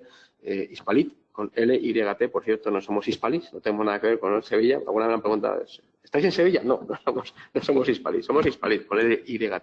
Pues ahí en hispalit.es podéis ver en la web estos sistemas que os he contado y otros. Y en cuanto al tema BIM y la sostenibilidad, ¿no? Que es ya lo último de lo que voy a hablar. Bueno, todos nuestros productos tienen la declaración ambiental de producto. Es decir, son productos que están fabricados bajo el criterio de la sostenibilidad, ¿no? Materias primas naturales, extracción de forma responsable, producción eficiente, buen comportamiento a fuego, larga vida útil, posibilidad de ser reciclados. Al final, todos esta lista, ¿no?, de bondades, lo que se refiere a la sostenibilidad de los productos cerámicos, y cuando digo los productos, de todos los productos cerámicos, de todas las sociedades Hispalit, están recogidas en el programa global EPD de AENOR. Ahí tienes tu declaración ambiental de producto, donde habla del desempeño medioambiental de ese producto de cuna a tumba, es decir, desde que nace, desde que se extrae esa arcilla en la cantera, cómo se fabrica, el consumo energético de esa producción que sea menor posible, extracción responsable para que luego esa cantera, cuando haya agotado la extracción, pues se pueda reciclar para otro uso, el transporte, la puesta en obra,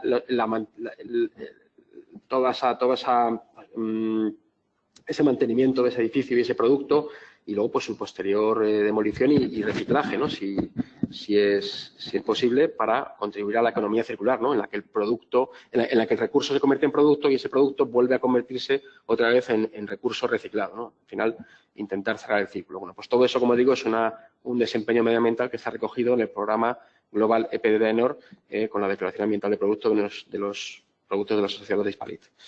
Y en cuanto al tema BIM, que ya no podemos hablar de esto como futuro, sino como presente, pues deciros que también nos hemos adaptado y estamos en ello, trabajando, ¿no? En su momento, hace ya 10 o 12 años, colgamos una enorme biblioteca CAD en nuestra página web de hispalit.es, donde podíais descargaros un montón de detalles CAD, que por supuesto siguen estando ahí para vuestros proyectos, y la parte CAD no va a desaparecer. Por lo tanto, eso nos hemos sumado a la parte BIM, que viene o ya está aquí, ¿no? Sobre todo de hecho, iba a ser obligatorio, me parece que a final de 2018, para edificios de obra pública, aunque lo han demorado un poquito porque todavía no se ha conseguido implantar suficientemente en España, pero bueno, llegará un momento en el que la forma de trabajar sea colaborativa, en la que todas las diferentes agentes que intervengan en un edificio pues trabajen con el módulo BIM y, bueno, pues al final todo vaya como un gran contenedor de información, ¿no? Que es de lo que se trata, Building Information Modeling, ¿no? Un contenedor de información. Y para ello, como digo, Hispalit pues ha creado una biblioteca de objetos BIM, son 173 objetos BIM, 173 sistemas constructivos, es decir, desglosado en 97 tipologías de fachada, 97 tipologías de medianerías, 16 particiones verticales, por supuesto todas las particiones Silensis, que son las particiones que sirven para cumplir el DBHR, que de aquí tampoco hemos hablado de DBHR y de Silensis, pero también es fundamental porque es la cuestión acústica, que ahora se cumplen 10 años del DBHR, es fundamental cumplirlo. Y bueno, pues ahí están también los objetos BIM de las paredes Silensis. Claro, como objeto BIM que es, como contenedor de información, también aparecen dentro pues detalles 2D para incorporar a los proyectos, por supuesto ensayos, marcados CE, de lo que antes ha hablado Elena, en fin, toda la documentación técnica y normativa de la que antes he hablado está volcada en esos objetos BIM de una manera genérica aquí, o bien nuestros fabricantes en sus propias páginas web de una forma ya más concreta de su fabricante concreto, ¿no? Ya sabéis que Hispalit, como asociación, pues claro, no podemos poner un ladrillo concreto, ponemos unos objetos BIM genéricos y luego ya esa información a lo largo del proyecto se puede ir sustituyendo y esa hoja, por ejemplo, de fábrica de ladrillo caravista estructura, por ejemplo, se puede sustituir, donde el ladrillo genérico al principio de Hispalit se puede sustituir por ladrillerías X y tú cambias ese ladrillo por otro, ya automáticamente toda la información contenida en ese BIM de esa fábrica de ladrillo ya concreto de un fabricante se vuelca a tu modelo y ya tienes ya no los ensayos genéricos y unos valores genéricos, sino unos valores concretos. Es en lo que consiste la tecnología BIM, ya lo conocéis perfectamente.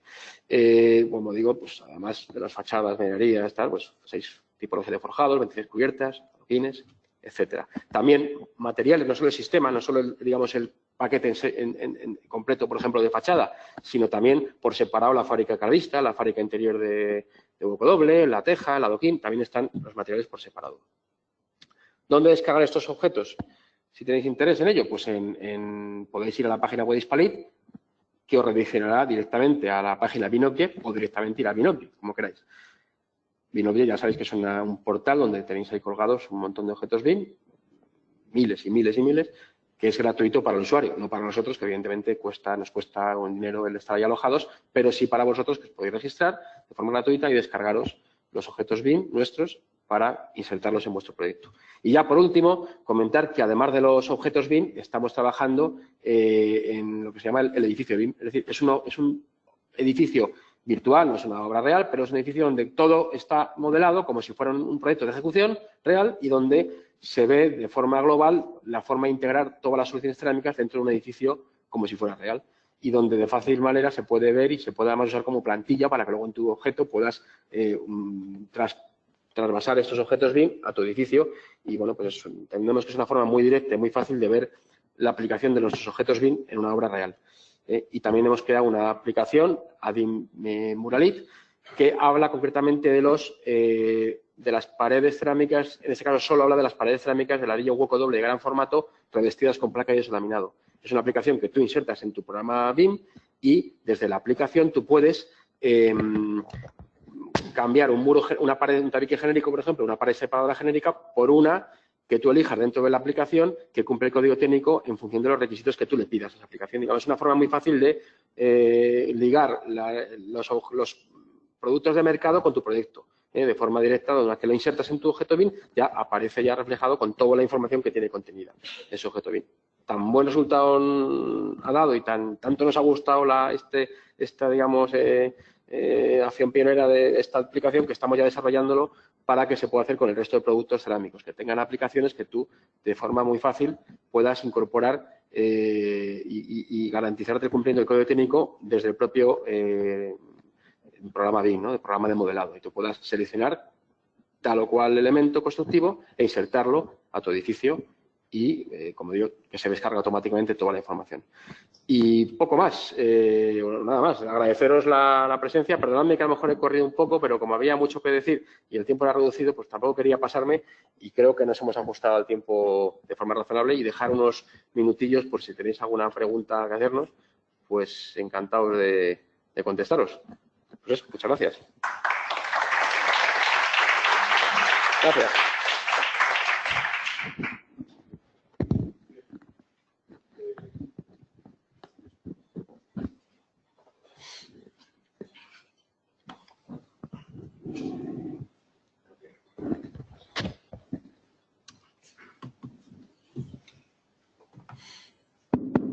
Bien.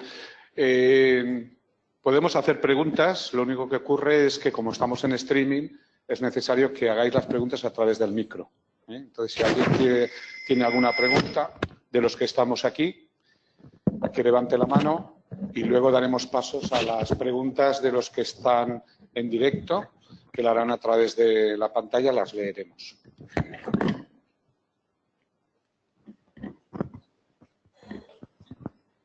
Buenos días.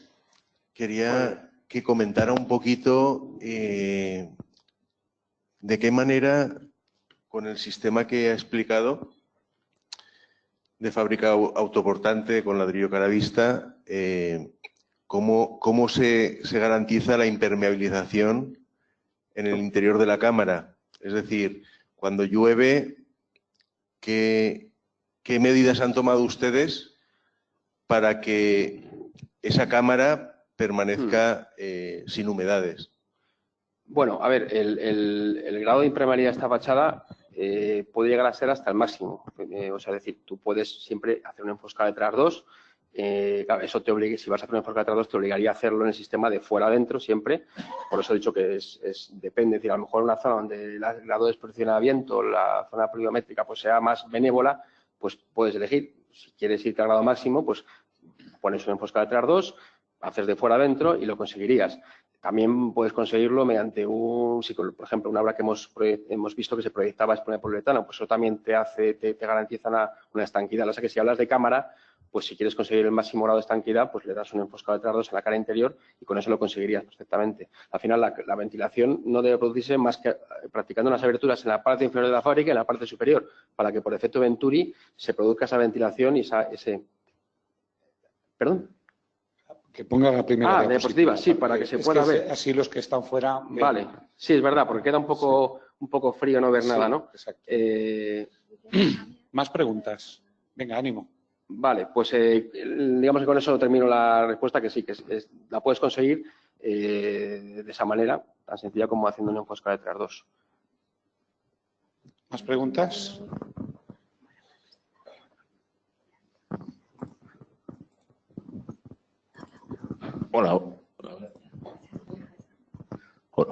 Hola, buenos días. Buenos días.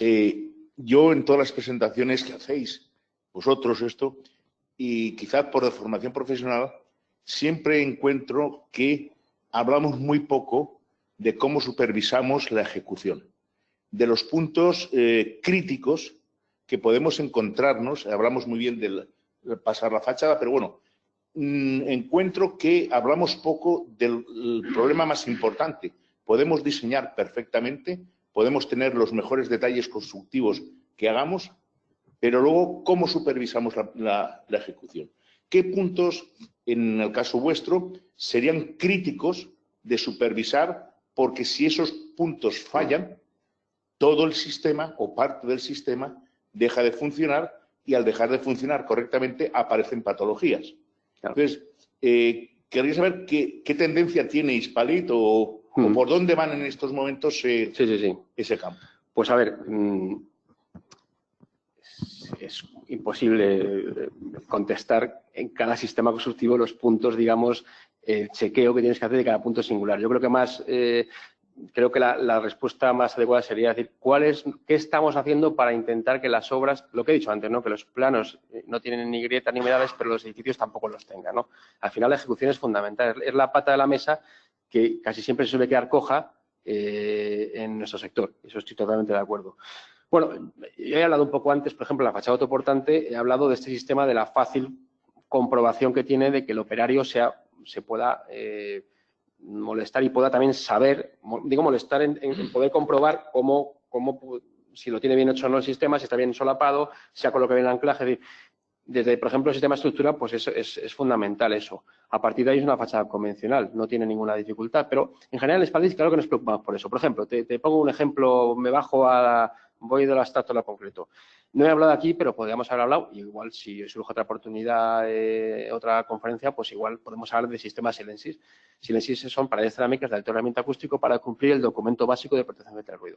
Claro, en la acústica es fundamental el cálculo, el diseño, la masa, el RA de los materiales, de los sistemas, de los productos, pero tan fundamental como todo la ejecución. Y desde ese punto de vista, Hispalit desde el principio se dio cuenta de eso y hemos hecho numerosos cursos, no solo aquí en escuelas o en colegios de arquitectos, aparejadores, arquitectos técnicos, sino también en Fundación Laboral de la Construcción, cursos a operarios, cursos a albañiles.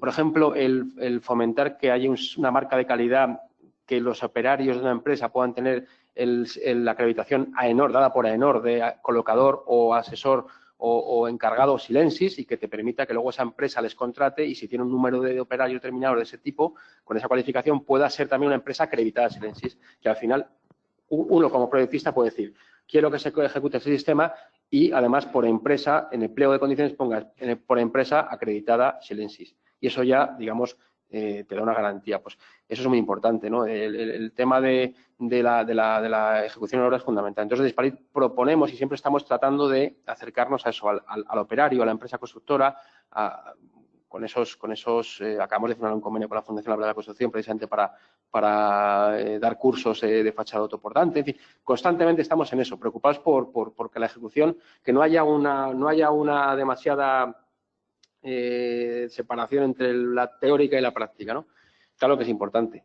Claro, nosotros llegamos hasta donde podemos llegar, pero luego hacemos todo lo que podemos y estamos en esa dinámica, ¿no?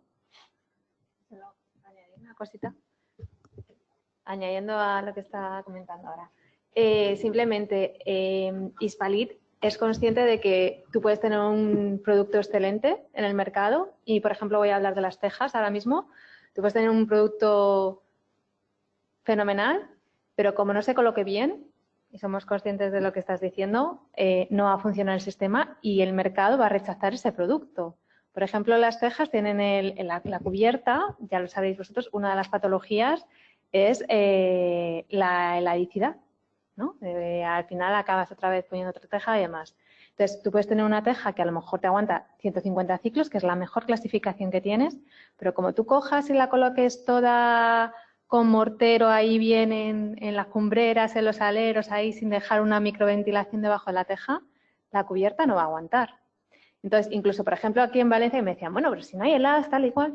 Digo, a ver, no hay heladas, pero tenéis un problema, por ejemplo, con el calor importante. Y si dais esa microventilación bajo la teja, el usuario va a estar muy contento porque le estáis dando un aporte térmico muy importante. Entonces, Hispalit, al ser consciente de este detalle, por ejemplo, sí que ha hecho lo que estaba comentando antes mi compañero, es hacer certificaciones con las empresas instaladoras. Por ejemplo, ha empezado con las empresas instaladoras Silensis y a este respecto, desde Hispalit se elaboró un checklist para ir a auditar, digamos, inspeccionar a estas empresas instaladoras y ver que realmente estaban haciendo la cubierta estupenda. ¿Qué pasa? Que llega un momento que, claro, salimos de lo que es el fabricante y ya nos tenemos que meter en lo que son las empresas colocadoras, instaladoras de este producto. Y desde Hispalit estamos haciendo muchísimos esfuerzos desde el departamento técnico de elaborar, pues, por ejemplo, estos listados checklist y de cómo tienen que ser estas empresas instaladoras. Y desafortunadamente, porque Hispalit somos los fabricantes son los primeros perjudicados, no está teniendo, digamos, la acogida que debiera tener. Pero, por ejemplo, se está planteando también desde Hispalit, ya ha hecho, digamos, estas empresas certificadoras Silensis y ahora se está planteando también incluso poderlas hacer de cubiertas y así con todos los sistemas y elaborar toda la documentación. Claro, tú puedes hacer toda la documentación, pero si luego a la hora de pedirlo al mercado no lo solicita porque no se da la importancia que se debe de dar a la colocación, pues queda todo el trabajo, digamos, ahí en vale. Desde Hispalit se hacen esfuerzos, vamos, ímprobos, dando charlas en los colegios de ingenieros de la edificación, de arquitectos, para que sepan colocar el producto, porque somos conscientes de que, bueno, tú puedes tener un ladrillo caravista, pero claro, si tú en lugar de hacer la fachada autoportante que os estamos contando, haces una fachada confinada, pues al final vas a tener a lo mejor algún problema estructural, se te van a crear algunas grietas, vas a tener problemas con los puentes térmicos. Si tú tienes una teja estupenda, pero la colocas toda morterada con mortero, no dejas respirar la teja, pues al final vas a tener problemas. Entonces, desde Hispalit somos conscientes de este problema y estamos en ello y desde luego por nuestra parte no va a faltar iniciativa. Si me olvido antes una cosilla, me he apagado. ¿Habéis repartido las encuestas que...? Ah, vale, vale. No. Que se me olvidó decir al principio. Si están amables, es voluntario y se agradece, pero que no crea que se me olvidase decirlo. Si queréis y podéis llenarlas, pues agradece. Son medio voluntarios. Si no queréis poner vuestros datos, no tenéis por qué ponerlos, pero bueno, os agradeceríamos obtener una respuesta de saber, bueno, qué os parecen las cosas. Siempre lo hacemos y... Sí, las tengo aquí, son estas. Vale, perdonadme, que me acabo de acordar ahora, digo, si no, luego me regañan, si no lo digo. Bien, más preguntas.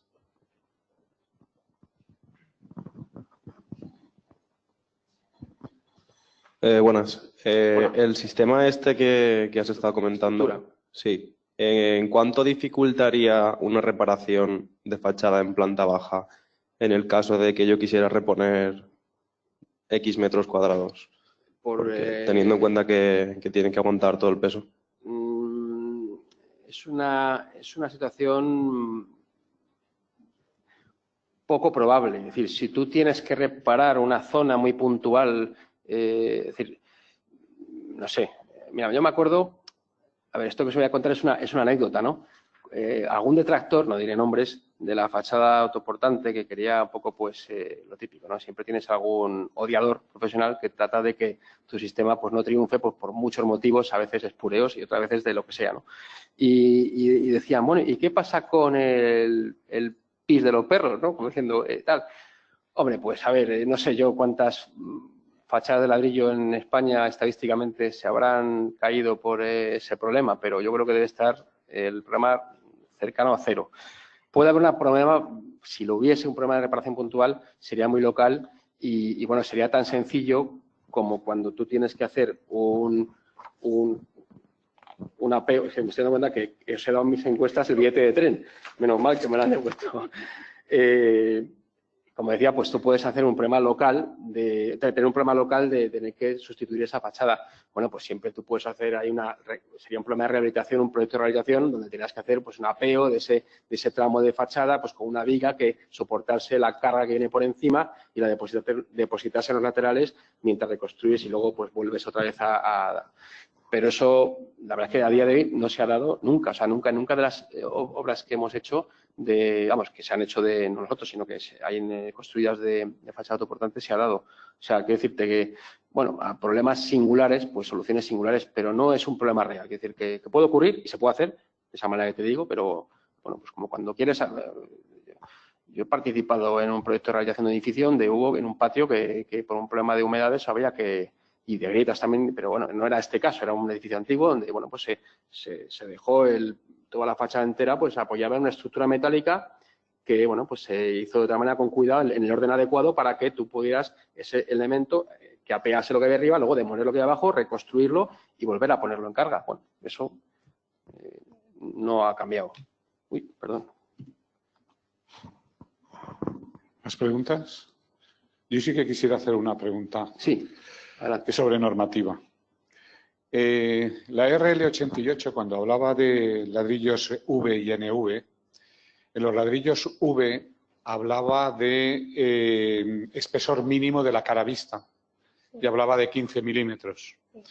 Eso a los técnicos nos daba garantías de la durabilidad del ladrillo y de alguna manera pues era una categoría exigible que nos daba confianza, ¿verdad? Sin embargo, la pregunta es, ¿cómo es posible que una norma europea, la siguiente, la última, la del 2015, no hayan reivindicado esta cuestión? Es algo inaudito, es decir, el fabricante queda con manos libres para poder fabricar un ladrillo visto con el espesor que crea conveniente. Lo único que tiene que hacer es garantizar la efectividad con su certificado y todo lo demás. Claro, lógicamente el fabricante no se va a atrever a hacerlo con un espesor mínimo, con un espesor por debajo de 15 milímetros. Pero, sin embargo, la normativa no lo contempla.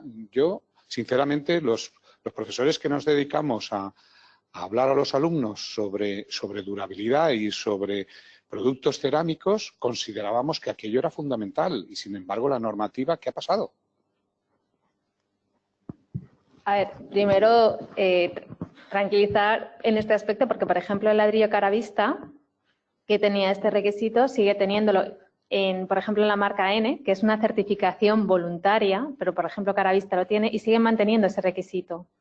¿Qué pasa? Que en el marcado C y en las normas armonizadas hay algunas que sí que te ponen cumple o no cumple, entonces sí que te ponen unos límites, pero en la 771 parte 1 no lo hace. En la 771 parte 1 da mucha libertad.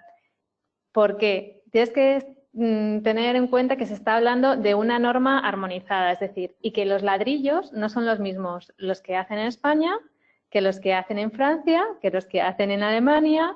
Entonces, tú cuando te metes en una mesa de ese tipo a intentar hacer una norma que nos cubra a todos, hay que dejar ciertas especificaciones al margen.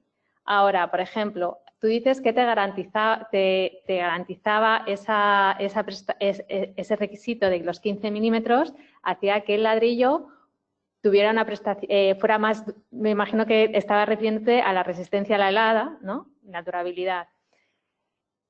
No te especifica, la norma no te especifica los 15 milímetros, pero sí que te dice que tienes que declarar la resistencia a compresión y la resistencia a la helada. Entonces, tú esa prestación la puedes ver en ese ensayo. Ahora, si tú coges y te conformas en la prestación, digamos, los límites, con la norma armonizada, con la 771 parte 1, realmente la estáis pidiendo los clientes, o sea, la obra. Si la obra a lo mejor te dice que el ladrillo cara vista no tiene problemas de resistencia a compresión, por ejemplo, es 40 newtons por milímetro cuadrado, pero, por ejemplo, ahora con la norma de resistencia a la helada que se va a implantar, digamos que es muy exigente. Entonces, veremos si ese ladrillo cumple. No necesitas los 15 milímetros, ya te tienes que fijar si realmente te cumple el ensayo de resistencia. A lo mejor si tú quieres un ladrillo mejor, pues a lo mejor en lugar de pedir los 100 ciclos que se van a pedir ahora, con la 772 parte 22, tú puedes decir, mira, pues es que yo quiero 150. Con los 100 ciclos la norma ya te dice que es suficiente, ¿no? Pero veremos a ver qué pasa, qué ladrillos salen, si salen a lo mejor no llegan a los 100 ciclos, entonces tienen que poner F180, F200, entonces como este requisito de, digamos, de durabilidad ahora, de resistencia a la helada, el ensayo va a cambiar y se va a volver más exigente, lo que tú te tienes que fijar no son los 15 milímetros, sino Si ese ladrillo te está dando la prestación en el ensayo de resistencia a la ladicidad, que es donde realmente se tiene que mirar. No sé, ¿no te he convencido? Sí, lo que pasa es que entendíamos que antes era más explícito. De la otra manera era mucho más fácil de hacer un testeo a la hora de hacer la comprobación, que no hacer la comprobación simplemente con el certificado de conformidad, viendo la F que cumple si es F0, F1 o F2. De todos modos, como el mercado lo sigue pidiendo, esos requisitos que venían en el pliego de recepción de ladrillos, en la R88, se siguen manteniendo en la marca N voluntaria. Entonces, si en mi presentación, no sé si te has fijado, pero lo ponía, y ponía el requisito mínimo en la pared vista, en la pared no vista y en tabiquillos interiores. Y lo seguimos manteniendo porque el mercado lo sigue pidiendo. Entonces, como el mercado lo sigue pidiendo, lo mantenemos en una reglamentación, pero esta reglamentación es voluntaria. Si quiere el fabricante se somete a ella y si no, no. Para mí, y aquí voy a hacer una lanza a favor de AENOR, sí que es importante que el marcado C es importante y es obligatorio, pero la marca N sí que os da una seguridad que el marcado C no os lo da.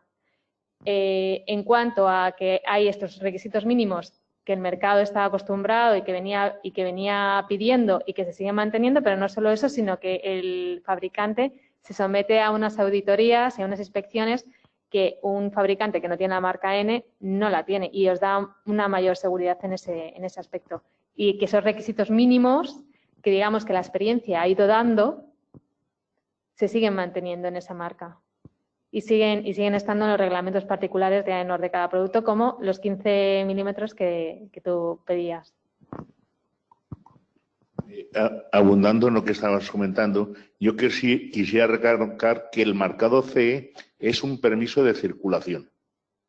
Es decir, no es un certificado de garantía de calidad.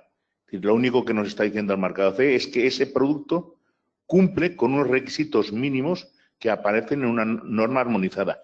Pero no nos quiere decir que ese producto tenga más o menos calidad. Es decir, ese producto tiene el nivel X que se ha marcado en la normativa y que cumple, que puede circular por la Comunidad Europea y puedes venderlo aquí o en Lituania. Eso es lo que nos da el marcado C. El problema, como tú decías, es que yo tengo que ver la prestación y comprobar que el ensayo de la ladicidad lo cumple.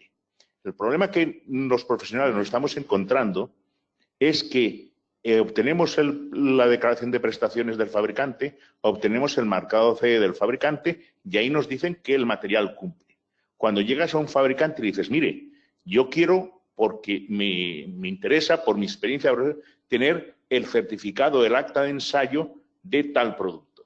Bueno, pues eso es, ya es bastante batalla a veces conseguir la declaración de prestaciones y el marcado CE, aunque nos parezca, aunque desde el sector vuestro os parezca que es sencillito, están obligados a hacerlo. Desde el exterior os puedo decir que a veces es muy complicado conseguirlo. El conseguir que puedas comprobar a través del acta de ensayo que la prestación se cumple es casi una faena imposible. Hay muchísimos fabricantes en vuestro sector y en cualquier sector que eso es casi secreto de Estado. Que sea el documento que se ha debatido en el Consejo de Ministros y ya no se puede salir del Consejo de Ministros.